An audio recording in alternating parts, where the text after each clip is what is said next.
ይስጥልኝ አድማጮቻችን፣ ተመልካቾቻችን እንደምን አላችሁ? እንደምን ሰነበታችሁ? ግርማ ካሳ ነኝ። ይህ ዋሜራ ነው።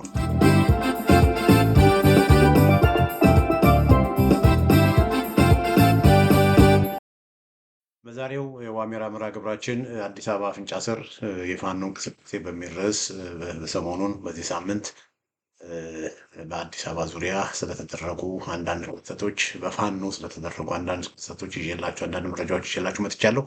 ያው ሰሞኑን እንግዲህ በቲክቶኩም በሁሉም ቦታ ወሬው ስለነ እስክንድር፣ ስለ አፋሕድ፣ ስለነ ማስረሻ ሰጤ ምናምን ነው እና ነገር ግን ይህ በእንዲህ እንዳለ በጣም መሰረታዊ የሆነ በቃ በተለያዩ አጀንዳዎች ዙሪያ ነው በቲክቶክም በሶሻል ሚዲያም በዩቱብም ዲያስፖራውም አገር ቤት ያለውም እያወራ ያለው ብዙ ነገር ነው እና አገዛዙ ደግሞ እነ ማስረሻ ሰጤ ከአገዛዙ ጋር እንደሚሰሩ አስቀድሞ የታወቁ ከባዕዴን ጋር እንደሚሰሩ እነ መስፍን ከፍያለው እነ ማስረሻ የባዕዴን ሰርጎ ገቦች እንደሆኑ ብዙዎቻችን እናውቃለን እና ያንን እንደ አዲስ እየተቆጠረ እዚህ ቦታ ፋኖ ከአፋሕድ እና በመንግስት መካከል የተደረገውን ስምምነት ተከትሎ የታጣቂዎች እጅ ሰጡ፣ እዚህ ቦታ እጅ ሰጡ፣ እዚህ ቦታ እጅ ሰጡ የሚል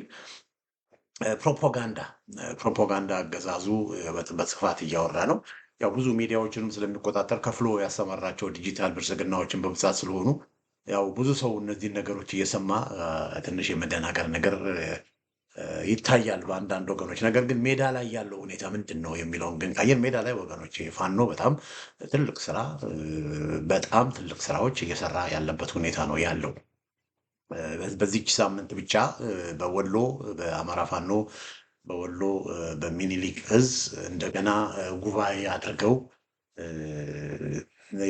ያሉ አንዳንድ ክፍተቶችን ሁሉ በመሙላት በጣም በተጠናከረ በተደራጀ መልኩ የፋኖን በተለይም ደግሞ የፖለቲካ አመራሩን፣ የወታደራዊ አመራሩን፣ የአስተዳደር አመራሩን በአጠቃላይ ሁሉንም ዘርፎች በቃ አሁን መዋጋት ብቻ ሳይሆን ተዋግቶ ወረዳዎችንም አካባቢዎችንም ሁሉ ማስተዳደር ስለሚያስፈልግ በወሎ ቀጠና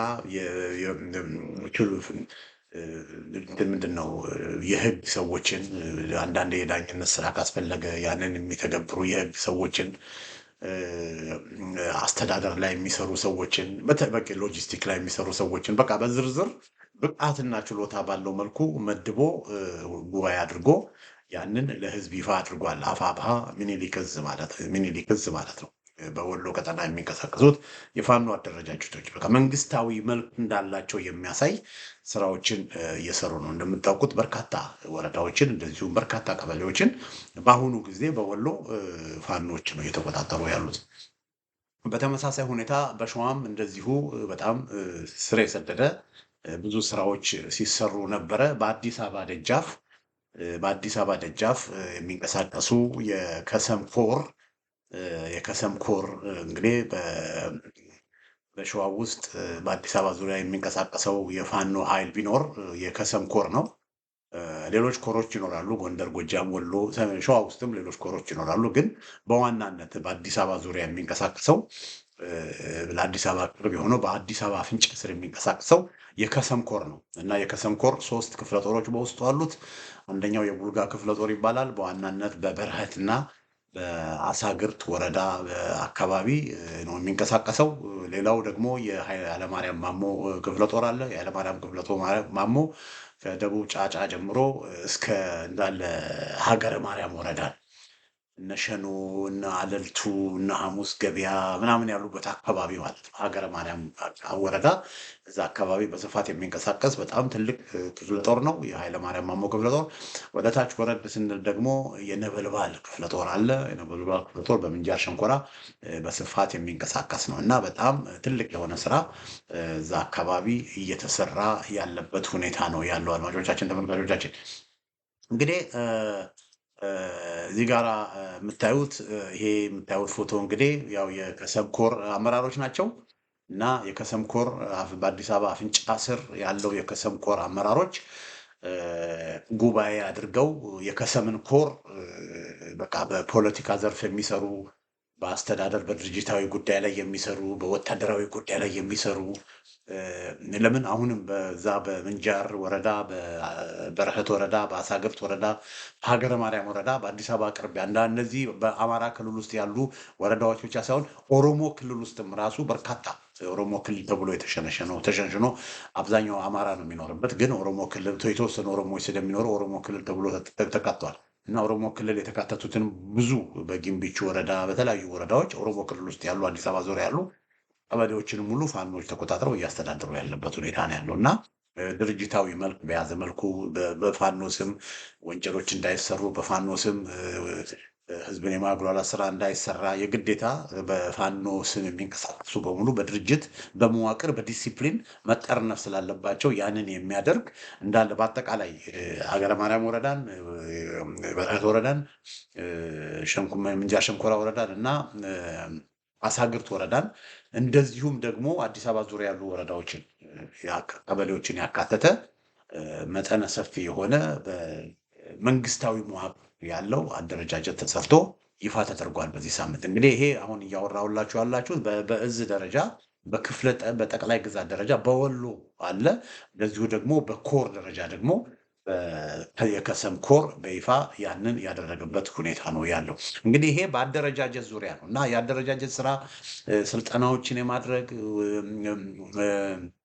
ትሬኒንጎችን የመስጠት ወታደራዊ ስልጠናዎች ብቻ ሳይሆን የሚሊተሪ ዲሲፕሊን ፋኖ እንዴት ነው ቢሄቭ ማድረግ ያለበት፣ ፋኖ የፋኖ ዓላማ ምንድን ነው፣ የፋኖ አኮምፕሊሽ ማድረግ የሚፈልገው ከግብ ማድረስ የሚፈልገው ምንድን ነው፣ ዝም ብሎ መዋጋ ዝም ብሎ ፋኖ ነኝ ሳይሆን መርህ ሊኖረው ይገባል፣ ስነ ስርዓት ሊኖረው ይገባል፣ ዲሲፕሊን ሊኖረው ይገባል። የሰብአዊ መብት መከበር አለበት እና ንጹሐን ዜጎችን እንዴት ነው አንድል የሚያለው ችግሮች ሲፈቱ እነዛን ችግሮች እንዴት ነው የሚፈታው? አንዳንድ ጊዜ አወዛጋቢ የሆኑ ነገሮች ሲፈቱ ክራይሲስ ማኔጅመንት እንዴት ነው ሊያደርግ የሚችሉ? እነዚህን የመሳሰሉ ስልጠናዎችም ለአመራሮች እየተሰጠ የፋኖ አመራር ብቃት ያለው ወታደራዊ አመራር ብቻ ሳይሆን ፖለቲካዊ አመራር ፖለቲካዊ ድርጅት ሆኖ እንዲወጣ የተሰራበት ሁኔታ ነው ያለው እና ይሄ እንግዲህ ሜዳ ላይ ያለው ነገር ነው። ብዙ በውጭ ብዙ ይወራል፣ በጣም ብዙ ነገር በውጭ ይወራል፣ ብዙ ነገር በውጭ ይደረጋል። ነገር ግን ሜዳ ላይ ታች ግን ብዙ ስራ እየተሰራ እንደሆነ ወገኖች በዚህ አጋጣሚ ለመግለጽ እወዳለሁ። ፋኖ ምን እያደረገ ነው? ፋኖ እንደዚህ ነው። ፋኖ ለምን እንደዚህ ያለ ነው? እስክንድር ነጋ የሚያደርገውን ዘመነ ካሴ የሚያደርገውን እናይና በአንዳንድ ፋኖች አመለካከት በቃ ገባ ፋኖ ለምን እንዳልሆነ ፋኖ የተለያየ በቃ ትናንሽ ነገሮችን ሁሉ እያነሳን ትናንሽ ክፍተቶችን ሁሉ እያነሳን በቃ ውሃ ቀጠነ በሚል የተለያየ ሪሊ በፋኖ ላይ ብዙ ሰዎች የተለያየ አመለካከት ይሰጣሉ። ነገር እውነታው ወገኖቼ እውነታው አዲስ አበባ ደጃፍ ሁሉ ሳይቀር ፋኖ ተደራጅቶ ተዋቅሮ እጅግ በጣም ትልቅ ስራ እየሰራ ነው ያለው። ከመሬት ተነስቶ ስራ ሳይሰራ ውጤት አይኖርም ወገኖቼ፣ ሳይደከምበት ውጤት አይኖርም። አሁን ለምሳሌ ፎቅ በሚሰራበት ጊዜ ፎቅ ከመሰራቱ በፊት ወይም ደግሞ አንድ ድልድይ ከመሰራቱ በፊት ለአንድ ዓመትም ለሁለት ዓመትም ለሶስት ዓመትም ያ አካባቢ ጭቃ ነው የሚሆን አመድ ነው የሚሆን። በዛ አካባቢ ስታልፉ ፎቅ በሚሰራበት ወይም ድልድይ በሚሰራበት አካባቢ በምታልፉበት ጊዜ ምንድን ነው ወይ ሲሚንቶ አዋራ ነው ወይ ጭቃ ነው። እዛ አካባቢ የሚሰሩ ሰዎች ፊታቸው አመድ ነው፣ አያምርም። በዛ አካባቢ ልዝናና ብላችሁ አትመጡም። በቃ ለምን በቃ ስታዩት ስራ ስለሆነ የሚቆፈር አለ፣ ጭቃው አለ፣ ፔኑ ይቆፍራል፣ አንዱ ነገር እንደዛ ያደርጋል እና በጣም ግን ከዛ በኋላ ስራ ሁሉ ካለቀ በኋላ ሁሉ ነገር ካለቀ በኋላ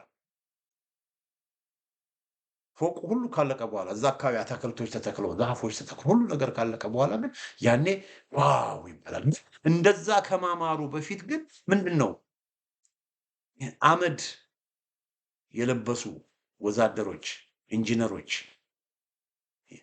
ኮንትራክተሮች ይሄ ድንጋይ እንዳያርፍባቸው በአናታቸው ላይ የሚያደርጉትን መከላከያ ኮፍያ አድርገው ብዙ ተደክመዋል።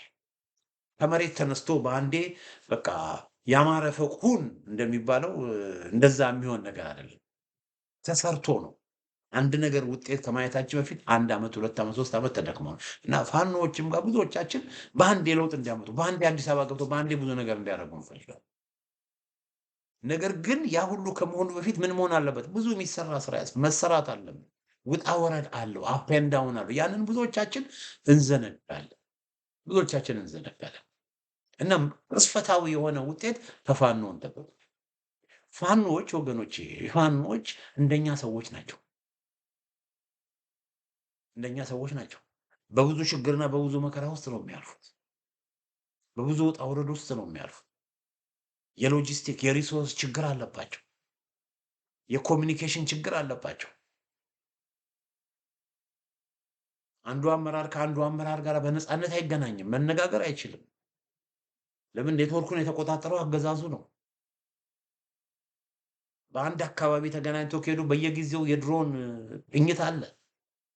ስለዚህ በዚህ በከባድ ሁኔታ ውስጥ ሆኖ ተንቀሳቅሶ ሰርቶ ውጤት ያለው ነገር ማስገኘት ማለት ቀላል አይደለም እና በዚህ ሁኔታ ውስጥ ሆኖ ግን ፋኖቻችን ወገኖቼ እጅግ በጣም ብዙ ስራ ይሰራል እና እነ እስክንድር ምናምን አካባቢ ያለውን ችግር እሱ ላይ አናተኩር ወገኖቼ። የፋኖ መሪ ነን ብለው እየበጠበጡ ያሉት ላይ አናተኩር። ሜዳ ላይ ግን ታች ግን ብዙ ስራ እየተሰራ ነው እና የአፋብኃ የአማራ ፋኖ ብሔራዊ ኃይል አሳምነው እዝ ከሰም ኮር በሚያስደንቅ ሁኔታ ራሱን አደራጅቶ ወጥቷል። ያ ብቻ አይደለም ወገኖቼ፣ ያ ብቻ አይደለም። አንድ ዜና ላንብብላችሁ። የድል ዜና ይላል ላንብብላችሁ። ይሄ የከሰም ክፍለ ጦር የከሰም ኮር በከሰም ኮር ውስጥ እንዳልኳችሁ እንግዲህ ሶስት ክፍለ ጦሮች አሉ እና የድል ዜና ይላል። ይሄ አሁን የማነብላችሁ እኔ ያወጣው ዜና ሳይሆን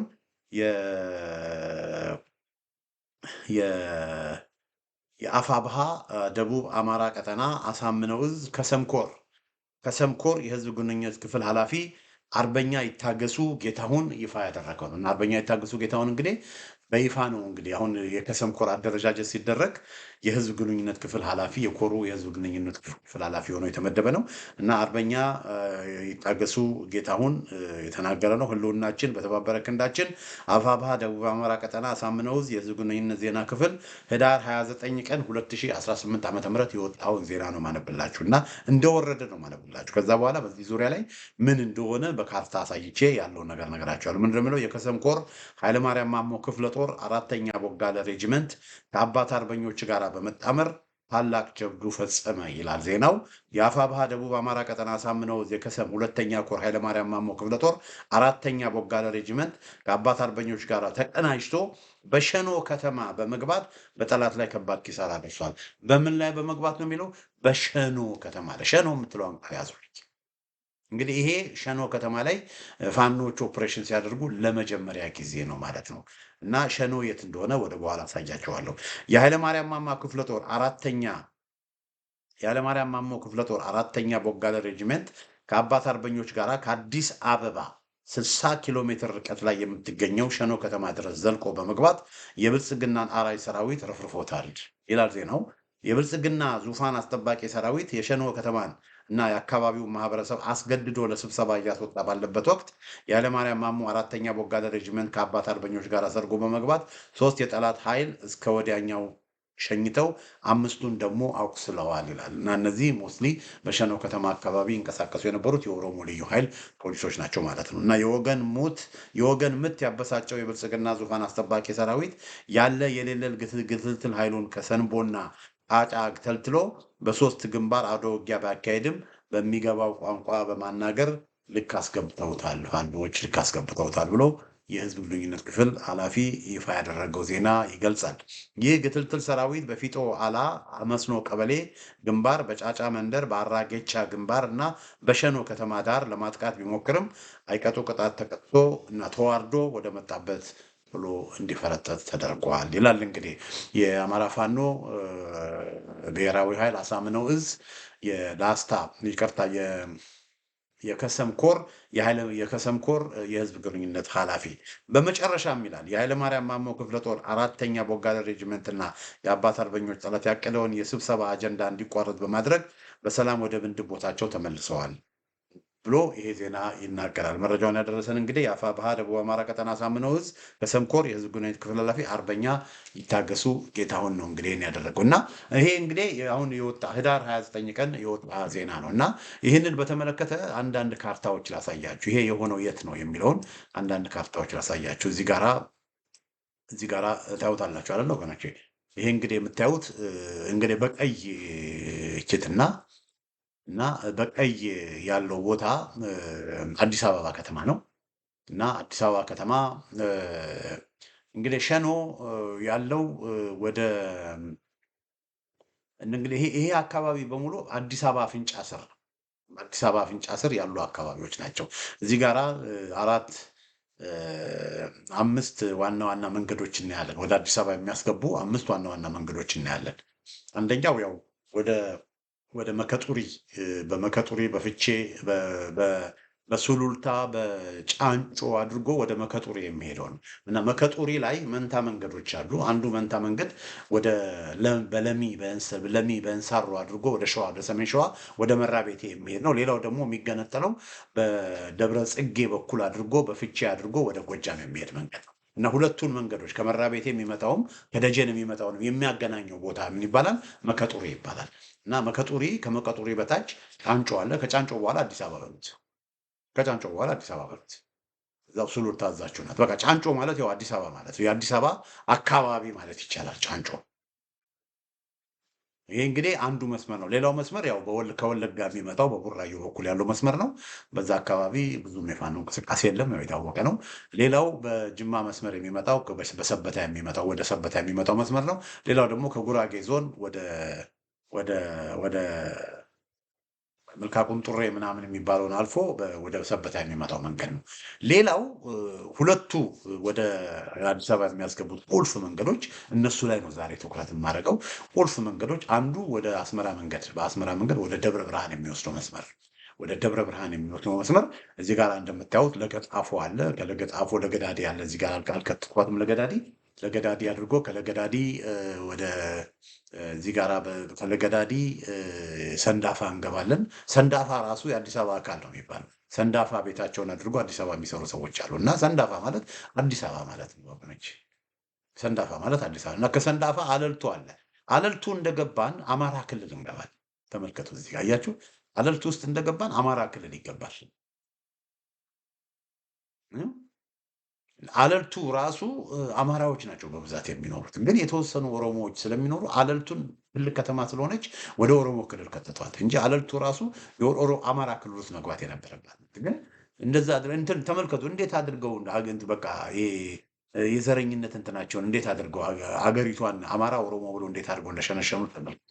ከዛ አለልቱን እንዳለፍን አማራ ክልል እንገባለን። ከዛ አማራ ክልል ከገባን በኋላ ሐሙስ ገበያ ከተማ እንገባለን። ሐሙስ ገበያ ከተማ ኦሮሞ ክልል ውስጥ ነው። ከዛ ትንሽ እንደሄድን ደግሞ ሸኖ እንገባለን። ከዛ ትንሽ እንደሄድን እንደገና በቃ ብዙ ጊዜ 3-4 ጊዜ ነው አማራ ክልል የምንገባው።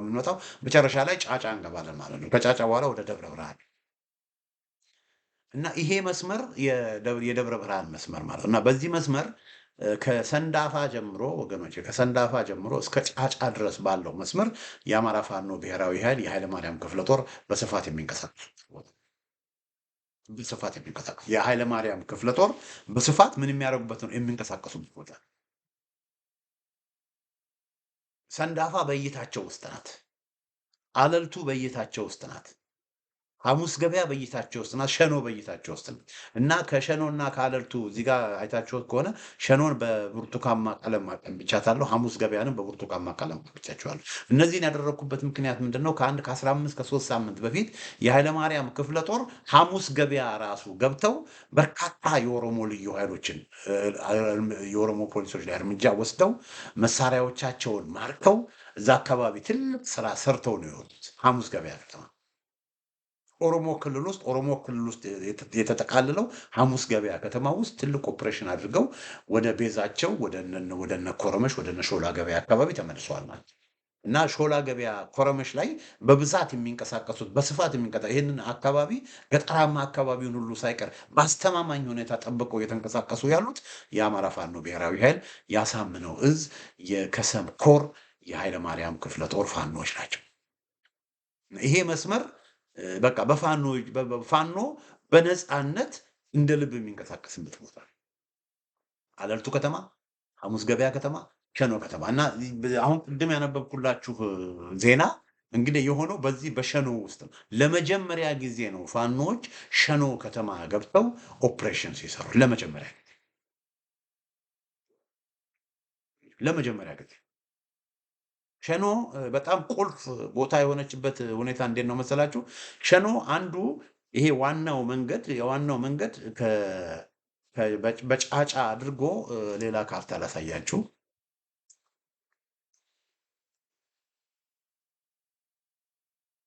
እዚህ ጋር ይህን ካርታ ታዩታላችሁ።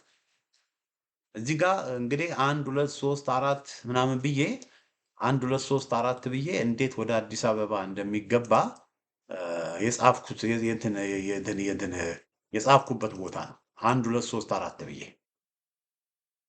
እንዴት ወደ አዲስ አበባ እንደሚገባ እና አዲስ አበባ እንዴት ነው የሚገባው በሚል ብዙ ካርታ ሰርቼ አስቀምጫለሁ። እና ይሄ እዚህ ጋር የምታዩት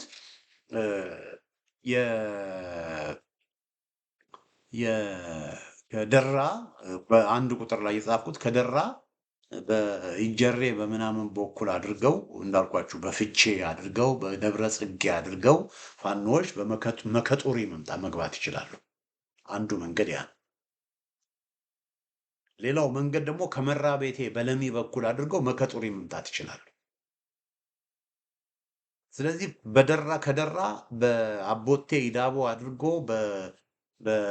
በፍቼ በኩል ወደ መከጦሪ መምጣት ይቻላል። ከዛ ከመራ ቤቴ ደግሞ በእንሳሮ በለሚ አድርጎ ወደ መከጦሪ መምጣት ይቻላል። መከጦሪ ላይ እነዚህ ሁለት ኃይሎች መገናኘት ይችላሉ። ከዛ በጫንጮ አድርጎ በዛ ወደ ሱሉልታ መግባት ይቻላል። ይሄ መስመርን ለጊዜው እንትወው።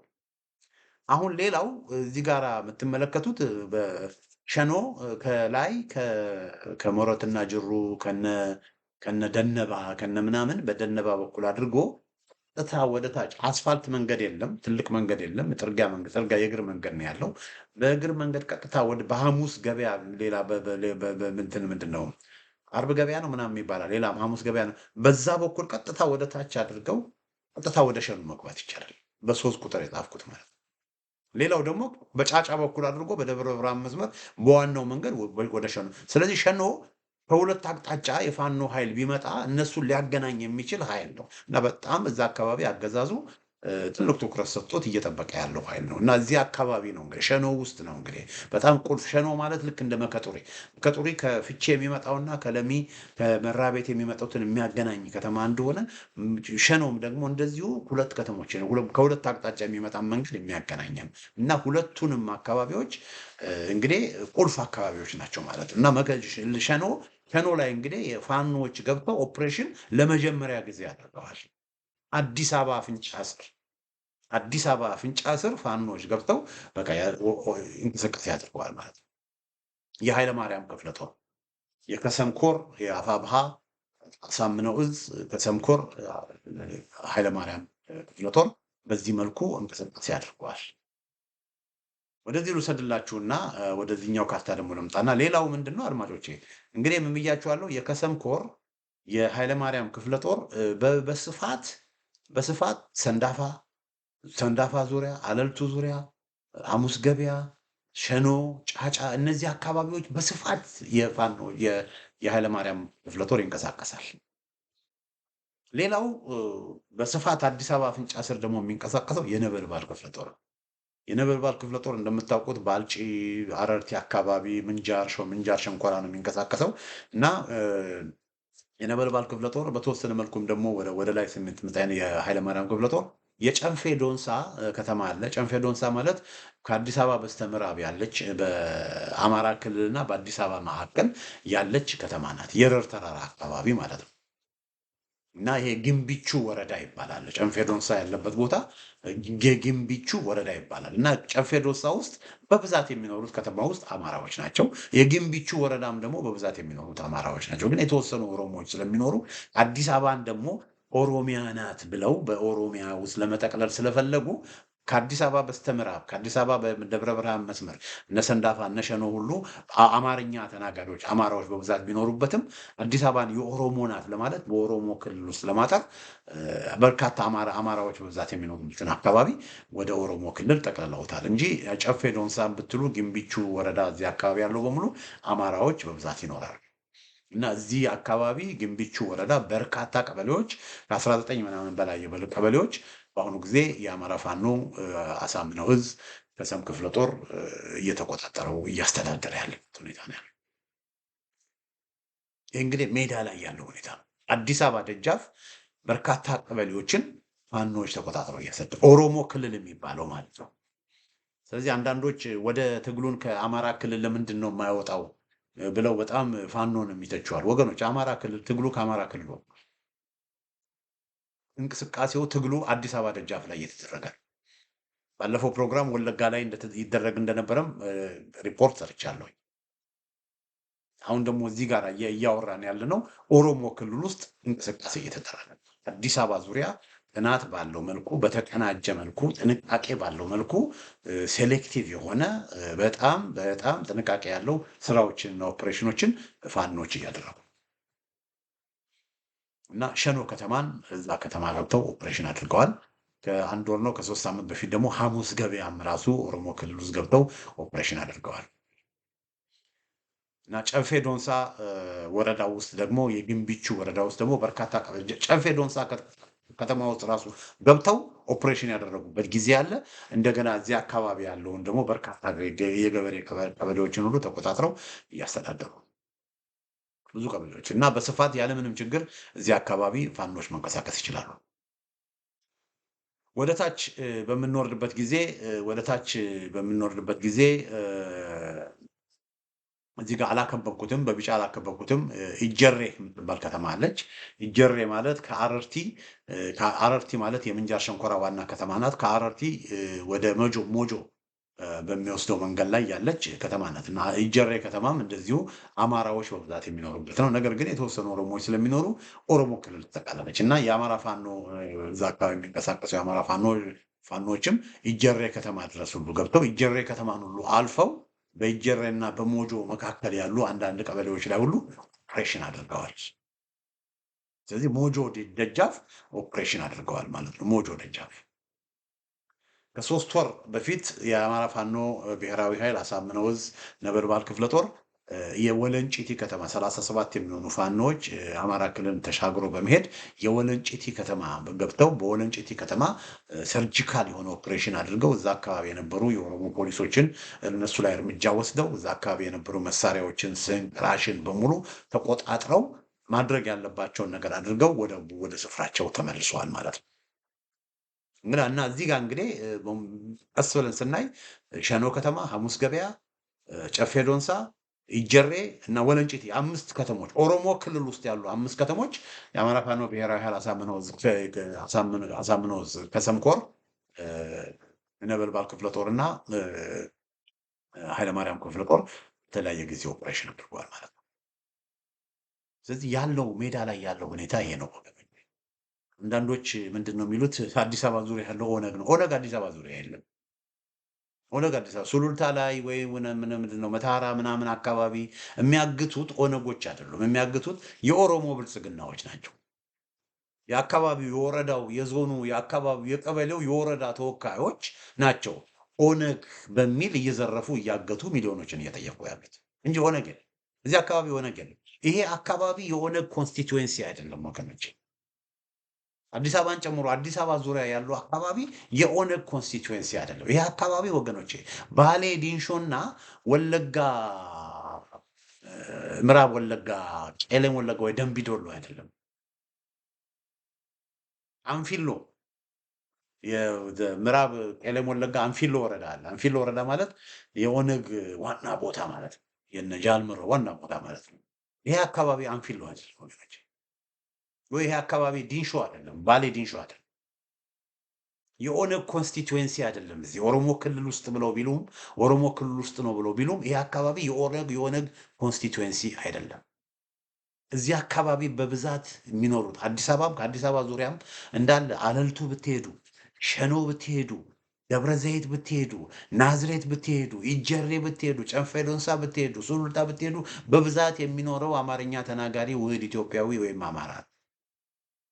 ኦሮሞዎችም አሉ። ያሉት ኦሮሞዎች ደግሞ አማራ የሚባሉ ቶለማዎች ናቸው ያሉት። ቶለማዎች ኦነግን የሚጠሉ የኦነግ ፖለቲካ የማይመቻቸው አፄ ምኒልክን የሚወዱ ናቸው። የኦነግ አይዲዮሎጂ ያለው የኦነግ ኮንስቲትዌንሲ አይደለም ይሄ ማህበረሰብ ወገኖች። እዚህ አካባቢ ያለው ማህበረሰብ የፋኖ ኮንስቲትዌንሲ ነው። የፋኖ ኮንስቲትዌንሲ ነው። እዚህ አካባቢ ያለው ውሁድ ኢትዮጵያዊ ኦሮሞና አማራ፣ ቱለማና አማራ ተደባልቆ የሚኖርበት አካባቢ ነው። ኦሮምኛም አማርኛም እየተናገረ ተከባብሮ የሚኖርበት አካባቢ ነው። ኢትዮጵያን ያቀና ማህበረሰብ ነው እዚህ አካባቢ ያለው ማህበረሰብ የኦነግ ኮንስቲትዌንሲ አይደለም። ስለዚህ እዚህ አካባቢ ኦነግ ብለው እየገደሉ ያሉት የኦሮሞ ብልጽግና፣ የኦህዴድ ብልጽግና፣ የኦሮሞ የእነ አብይ አህመድ የኦሮሞ ባለስልጣናት ናቸው ናቸው። ስለዚህ አንዳንዴ በጣም ሃይፕ አለ፣ ትልቅ እጅግ በጣም ትልቅ ሃይፕ አለ። ኦነግ ኦነግ ኦነግ ኦነግ የሚባል ኦነግ የለም እዚህ አካባቢ ወገኖች። ኦነግ ያለበት ቦታ የሚንቀሳቀስበት ቦታ አለ። አዎ በምዕራብ ሸዋ ወደ በምዕራብ ወሎ ይቅርታ በምዕራብ ሸዋ ኦነግ የሚንቀሳቀሱ ነበር። አሁን ጃልሰኝ እጁ ከሰጠ በኋላ ግን እዛ አካባቢ ኦነግ የለም። አሁን ወደ ሆሮ ጉድሩ ወረዳም ወደ ጉድሩ ወረዳ አካባቢ እንደነ ሻምቦ ከተማ እዛ አካባቢ የኦነግ ኮንስቲትዌንሲ እዛ ኦነግን የሚደግፉ አሉ። የኦነግ ኮንስቲትዌንሲዎች እዛ አሉ። በተረፈ ምዕራብ ወለጋና ኤሌም ወለጋም እንደዚሁ፣ ጉጂም እንደዚሁ የኦነግ ኮንስቲትዌንሲዎች አሉ። ኦነግን የሚደግፉ አሉ። ወደ አርሲ፣ ወደ ምዕራብ አርሲ፣ ወደ ባሌ ስትሄዱ እንደዚሁ ኦነግን የሚደግፉ የኦነግን ፖለቲካ የሚደግፉ ኢትዮጵያን የማይወዱ የኦሮሞ ብሔረተኞች እና የኦነግ ኮንስቲትዌንሲዎች አሉ፣ የኢትዮጵያን ባንዲራ የማይወዱ። ይሄ አካባቢ ግን እንደዛ አይደለም። መሳሳት የለብንም። ኦሮሚያ ተብሎ ስለተባለ ኦሮሚያ ተብሎ የተባለው በሙሉ ኦነግን አንድ አይነት እንደሆነ አድርጎ የማሰብ ፖለቲካ መቆም አለበት። በዚህ አጋጣሚ በርካታ በተለይ ጎጃም ያሉ፣ ጎንደር ያሉ፣ ወሎ ያሉ፣ ሰሜን ሸዋ እዛ ይፋት መራቤቴ ምናምን ያሉ ፋኖዎች ብዙም አዲስ አበባና አዲስ አበባ ዙሪያን የማያውቁ ፋኖዎች አዲስ አበባና አዲስ አበባ ዙሪያ ያሉ አካባቢ ኦነግ ያለ ይመስላችኋል? ይሄ ስህተት ነው። ጨፌ ዶንሳ ከማጀቴ በምንም አይለይም። ሸኖ ከዓለም ከተማ ወይንም ደግሞ ከደብረ ብርሃን ወይ ከደነባ በምንም አይለዩም ወገኖቼ። እዚህ አካባቢ በብዛት አማራ ይኖራል።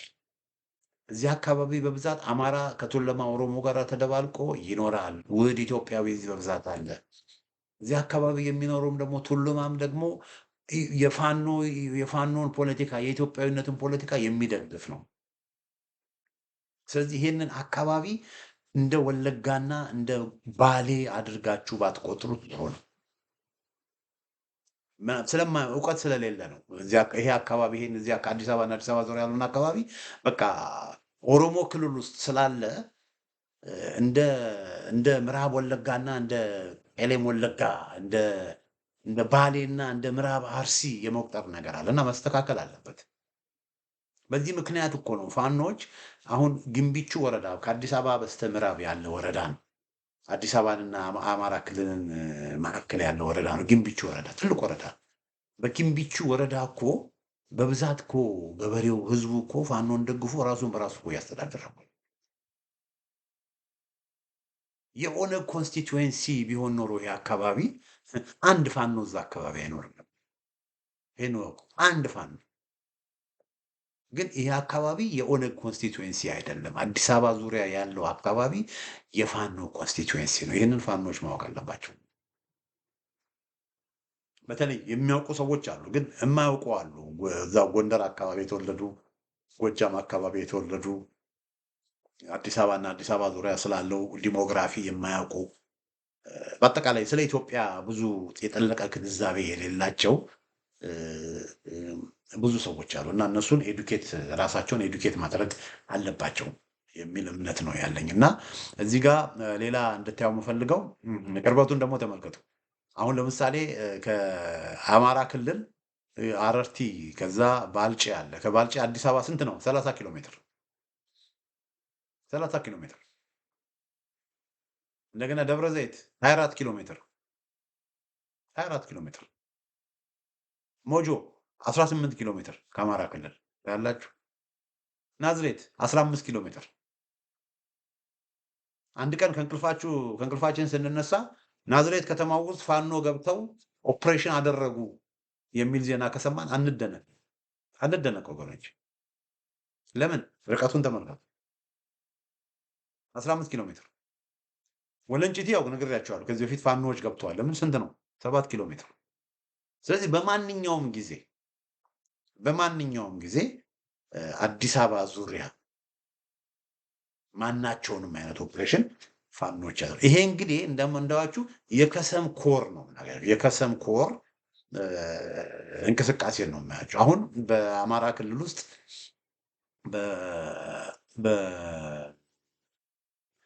በሰሞኑን እየተደረገ ያለ እንዳልኳችሁ የሸዋ ጠቅላይ ግዛት እዝ አለ።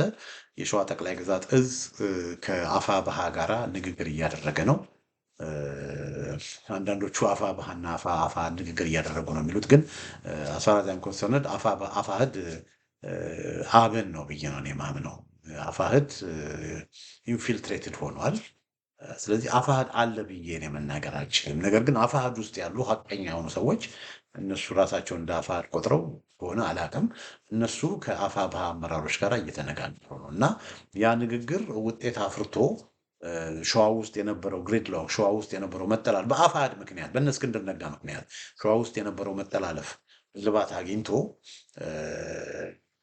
የሸዋ ጠቅላይ ግዛት እዚህ ጋር ታዩታላችሁ። ይህንን ካርታ በምታዩበት ጊዜ ተመልከቱ። የአረንጓዴ ያደረግኩት የሸዋ ጠቅላይ ግዛት እዝ ነው። በቢጫ ያደረግኩት ደግሞ አፋብኃ አሳምነው እዝ እና አሁን እነዚህ አፋብኃ አሳምነው እዝ እና የሸዋ ጠቅላይ ግዛት እዝ እንግዲህ ተበታትነው ነው ያሉት እና አብረው አይሰሩ ነበረ። እንደውም አልፎ አልፎ እርስ በርስ ሲዋጉ ነበረ። አሁን ያ ነገር ተቀይሮ በአንድ እዝ ውስጥ ሆነው መቀናጀት ከጀመሩ ጦርነቱን ለምሳሌ እዛ መንዝ ላይ መራቤቴ ላይ ይፋት ላይ ከማድረግ እዛ ሰሜን ያለው ኃይል ወደ ታች ቢወርድ ተመልከቱ። አሁን ለምሳሌ በቁጥር 1 እና በቁጥር 2 በኩል በደራ በኩል በፍቼ በደብረ ጽጌ በመከጦሪ አድርጎ ያለው በዛ መስመር፣ እንደዚሁም ደግሞ በለሚ በመከጦሪ አድርጎ በሱሉልታ መስመር ለምሳሌ ኦፕሬሽን ቢያደርጉ በሁለቱም አቅጣጫ ፋኖች እንቅስቃሴ አሁን አንድ ከሆኑ ኃይል ይኖራል። በዛ ላይ ደግሞ ከወሎም ደግሞ ተጨማሪ ኃይል ከገባ ከጎጃምም ተጨማሪ ኃይል ከገባ፣ ለዚህ ነው እነ ዘመነ ካሴን ምንድን ነው ጎጃም ላይ ብቻ የምትዋጉት? ኃይል ወደ ሸዋ ለምን አታመጡም? በእነዚህ መስመሮች ሁሉ 79 መስመሮች የተለያዩ መስመሮች አሉ። በእነዚህ መስመሮች ሁሉ ለምን ኃይል ወደዛ አይገባም? ቁልፉ ቦታ እኮ ይሄ ነው። ለምንድን ነው ደንበጫና ሜጫ ወገራና ምንድነው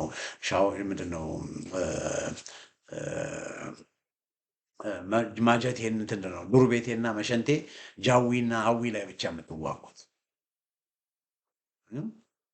መራዊና ጃዊ ላይ ብቻ ለምን ትዋጋላችሁ? ለምን ኃይላችሁን ወደ አዲስ አበባ ለምን አታመጡ? ወደ ሸዋ ለምን አታመጡ?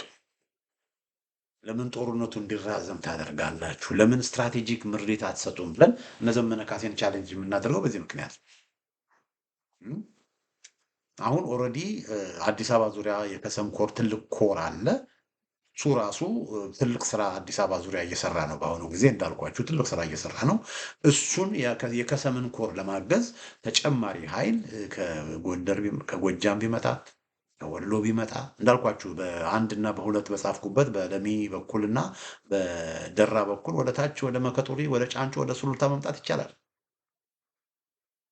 እና የነመከታው ኃይል ደግሞ እዛው ራሳ ሸዋሮቢትና መንዝ ምናምን አርማ በርና መዘዞ ምናምን ከመዋጋት እዛ ላይ ብቻ ከአንድ ቦታ ወደ አንድ ቦታ ከመሽከርከር እንደነ ራምቦ ክፍለ ጦር እንደነ ተሰማ እርገጤ ክፍለ ጦር የመሳሰሉ እንደነ አፄ ዳዊት ክፍለ ጦር የመሳሰሉ የጦርነት ልምድ ያላቸው የጦርነት ብቃት ያላቸው እንደነ ሰዎች ቀጥታ ወደ ታች በመውረድ በ3 ቁጥር በደነባ በኩል ወደ ሸኖ፣ እንደዚሁም ደግሞ እዛ አካባቢ ያሉትን ከደብረ ብርሃን ወደ ጫጫ በመውረድ ከሰም ያለውን ኃይል የበለጠ ቢያጠናክሩ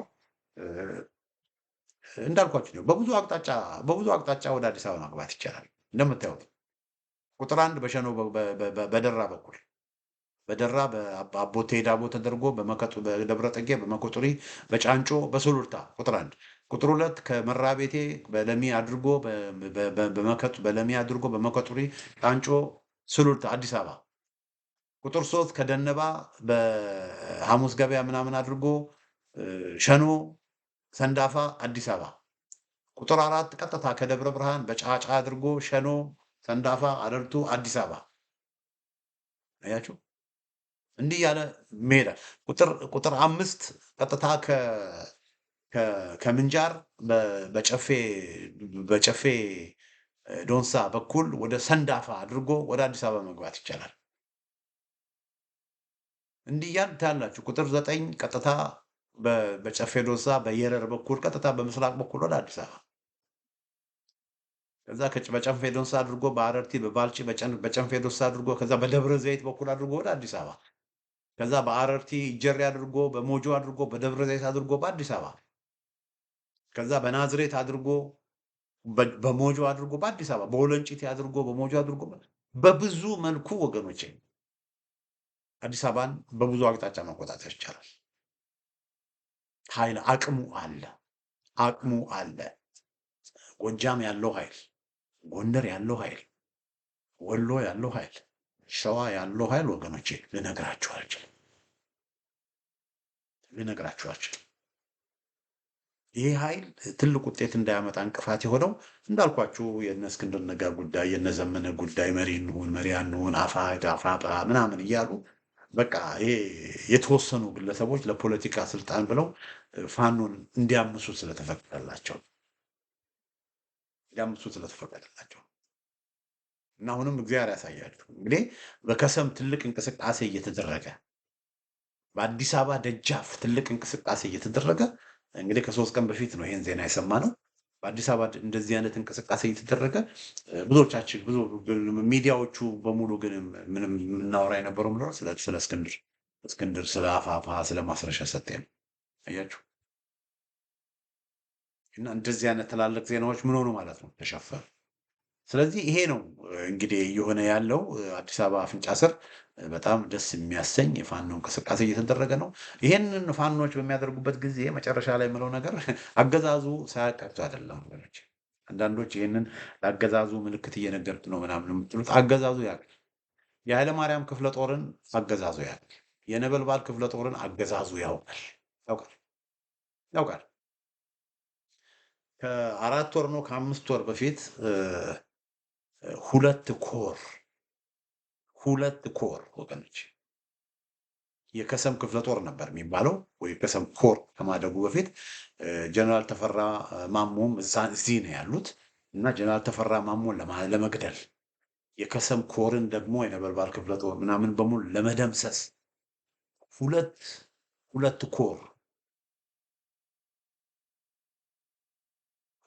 ኮር የአገዛዙ ጦር ነው በታንክ በከባባድ መሳሪያ ወደ ከሰም የገባው። ከፍተኛ የድሮን ጥቃት ሁሉ እየፈጸመ በጀት በድሮን በታንክ የታገዘ ኃይል የአየር ወለድ ኃይል ወገኖች የአየር ወለድ ኃይል ነው። በአፋር በኩል በወለንጨቲ በኩል በሞጆ በኩል ገብቶ ኦፕሬሽን ለማድረግ የሞከረው እና አስታውሳለሁ አንድ ከሰም አካባቢ ያለ የከሰም አመራር ሲነግረኝ ኦልሞስት ለ45 ቀን ነው ያደረጉት፣ ግን አልቻለም። አገዛዙ አልቻለም። የከሰም ፋኖችን የአፋብሃ ፋኖችን ለማጽዳት አልቻለም። እንደው ምንድነው የሆነው ወገኖች? እዚህ አካባቢ ታውቃላችሁ፣ ያው አማራውን ለመበደል አማራውን ለመግደል ተብሎ አማራውን ለመግደል ተብሎ መንገድ አልተሰራም። ይገርማቸዋል። መንገዶች አልተሰራም። ምንጃር መንገድ የለም ወገኖች፣ መንገዶች የሉ። ስለዚህ እንደው መቼም መንገድ አለመሳረቱ እንኳን መንገድ አልተሰራ አይባልም እንጂ መንገድ አለመኖሩ አገዛዙ ከባባድ መኪናዎችን በጭነት ሄዶ የሚያመጣበት መንገድ የተወሰነ ነው እና አገዛዙ ያንን መንገድ ይዞ በሚያመጣበት ጊዜ ፋኖች ያን አካባቢ ለቀው ይወጣሉ። እዛ መንገድ አካባቢ አያገኛቸውም። ፋኖች ደፍረው ያገዛዙ ሰራዊት ደፍረው ከዋና መንገድ ደፍረው ወደ ገጠራማ ቦታ ከመጡ ያኔ የለም። እነዛ ሆነ። ስለዚህ አብዛኛው ሰራዊት ምን ሆነ ማለት ነው? ተለቀቀ። በቃ ሊመጡ አይችሉም፣ ይለቀማሉ። ተራራውን አያውቁትም፣ ሸንተረሩን አያውቁትም፣ ሸለቆውን አያውቁትም። በዚህ በኩል ፋኖች አሉ ብሎ በዚህ በኩል ሲሄዱ ፋኖች ዞሮ ይመጡና ከጀርባ ይመጣቸዋል። ስለዚህ አገዛዙ አልቻለም እና እነዚህ አካባቢዎች ወገኖቼ እንደዚህ አካባቢ ስነግራችሁ አዲስ አበባ ደጃፍ በእንደዚህ ፋኖች ሲንቀሳቀሱ ስነግራችሁ አገዛዙ ሳያቀርቶ አይደለም። እዚህ አካባቢ ጨፌ ዶንሳ፣ ወለንጭቲ ጎን፣ ሸኖ ጎን፣ ሐሙስ ገበያ ጎን፣ አለልቱ ጎን ፋኖች እንዳሉ እነ ኮረመሽ፣ እነ ሾለ ገበያ፣ እነ ባልጪ፣ እነ አረርቲ ዙሪያ ፋኖች እንዳሉ በጣም እንደተጠናከሩ አገዛዙ ያውቃል። ግን ምንም ማድረግ አልቻለም። ምንም ማድረግ አልቻለም። ኃይል ላከ፣ ኃይሉ ተደመሰሰ። ታንክ ተጠቀመ፣ ድሮን ተጠቀመ፣ አልቻለም።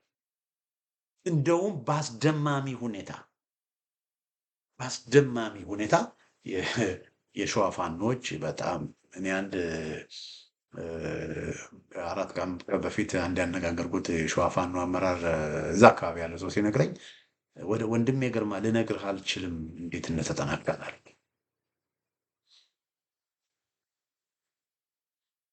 እና ከፍተኛ ስራ እንደ ዝም ብሎ አይደለም ልላችሁ ነው። አሁን ይሄ ላይ ደግሞ ይሄ ጥንካሬ ላይ ደግሞ ሌሎች እንዳልኳችሁ እነ ሻለቃ መከታው ማሞ፣ እነ ኢንጂነር ደሳለኝ፣ እነ አማን እነዚህ አሁን እያደረጉት ያለው ንግግር አለ አይደለ?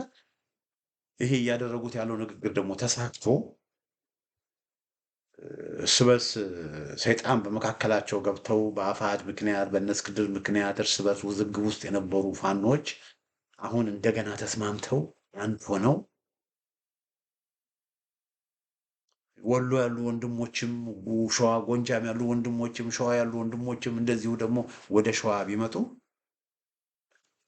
አገዛዙ አበቃለት። ስለዚህ ይሄ ያየነው ነገር እንግዲህ ምን ያህል አዲስ አበባ አፍንጫ ስር ፋኖ እየተንቀሳቀሰ እንዳለ እንደው ለማሳየት ብዬ ነው። እና እንዳልኩት ኦነግ የሚባል ነገር የለም።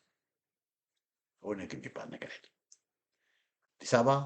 አዲስ አበባ ዙሪያ የሚንቀሳቀሰው ፋኖ ነው። የአዲስ አበባ ጅቡቲ መስመር አለ። አዲስ አበባ ጅቡቲ መስመርን የአማራ ፋኖች በማንኛውም ጊዜ መዝጋት ይችላሉ። በማንኛውም ጊዜ እንደምታዩት ነው። አያችሁ፣ ደብረ ዘይትን፣ ናዝሬትን፣ ወለንጭቲን በዚህ መስመር እኮ 1 2 3 4 ትሬን ታኳትሮችንና ትራኮችን ማቃጠል እኮ ነው። 3 4 ጊዜ ትሬን ታኳትሮችን ለምሳሌ ማቃጠል ካቃጠሉ እኮ መንገዱ ተዘጋ እኮ። ማንም ሾፌር በዚህ መንገድ አይሄድም።